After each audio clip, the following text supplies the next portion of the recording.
All right, so in this video, I want to talk about functions, specifically difference between finding inputs with the value of x versus outputs, which is designated as the value of f of x.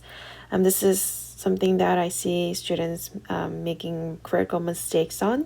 So let's do a quick review. So input of the functions, again, at the very top are usually represented with x variable. And outputs are what's coming out, which are usually represented as f of x or f of the value of x. Now, if you see the notation f of 3, that means that your input x is 3 and that's put into the function machine. So then at the right, the function multiplies a 3 by 2, so f of 3 will become 2 times 3, and then adds 1 to get the output of 7. That's how the function machine process works. That's how you put an input into the function to get a output. So let's look at a few examples. Let's do an example with finding outputs. So you're given a function of f of x is 3x minus 9. So if you were to find f of 0, that means your x is 0, so you're going to put 0 into the function. So you have 3 times 0 minus 9, which gives you 0 minus 9, and your output is going to be negative 9. Or you can also say that f of 0 is equal to negative 9. Either one of these answers are correct, okay? But just know that your answer is negative 9. Now, as for part B, same thing. Now your x is negative 3. So then it's 3 times negative 3 minus 9, which is negative 9 minus 9. Therefore, your answer is going to be negative 18. Just one number, your output, right? You're finding the output. Lastly, f of negative 2.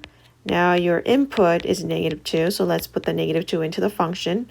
3 times negative 2 minus 9, which is negative 6 minus 9. So your answer, which is your output, is negative 15. Now let's go on to the other side and practice finding input.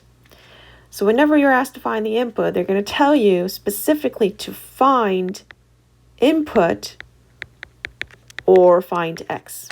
Okay? It's two ways. Either they're going to tell you to find input or find x.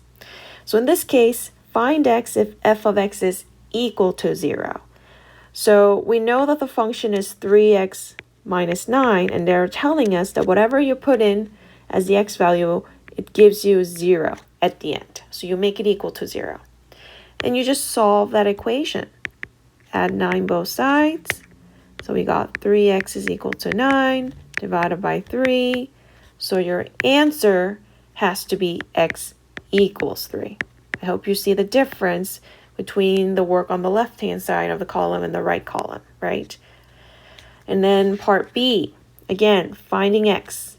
And this time your function 3x minus 9 should equal to negative 3. So we're solving the equation again. Add 9 both sides. We got 3x is equal to positive 6. Divide 3 both sides. X is equal to positive 2. Okay, one more, last one. This time find x if f of x is equal to 12. So 3x minus 9 equal to 12.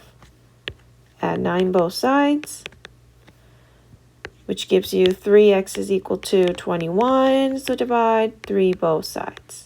And your answer, which is input, is x equals 7. You're asked to find the input or the x. So your answer has to say x equals 7.